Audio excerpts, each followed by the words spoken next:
L'immersion dans les coulisses de la vie politique.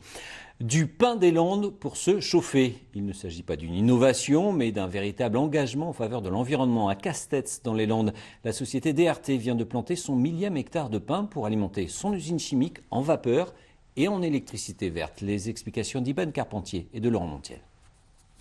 Ce petit pin fraîchement planté ne sera pas utilisé pour faire du papier ou destiné à la scierie comme souvent dans les Landes. Dans une dizaine d'années, il servira d'énergie renouvelable. Dans la récolte de bois énergie, on va récolter l'intégralité de l'arbre, donc de la tige jusqu'aux aiguilles. Elle ne vient pas en concurrence avec le bois de trituration qui va être prélevé de façon traditionnelle une fois que le bois énergie aura été enlevé. La moitié de ces arbres, brûlés dans cette centrale de cogénération biomasse, serviront à produire de la vapeur, essentielle dans le processus chimique de cette usine spécialisée dans les composés de parfum.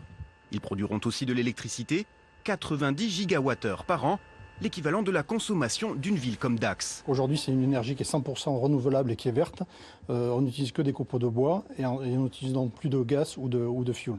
Ça permet donc de sauver des tonnes de CO2, l'équivalent de 400 000 tonnes sur les 20 prochaines années. Mettre en lien direct la forêt et l'industrie chimique, c'est le pari que fait la société landaise DRT, en partenariat avec la coopérative sylvicole Alliance Forêt-Bois. On a créé une filiale commune qui s'appelle DRT Approvisionnement Biomasse, qui a pour en charge l'approvisionnement en bois combustible pour la cogénération et en même temps de constituer une partie forestière pour alimenter en partie cette chaudière. En 5 ans, 1000 hectares de pins à biomasse ont ainsi été plantés.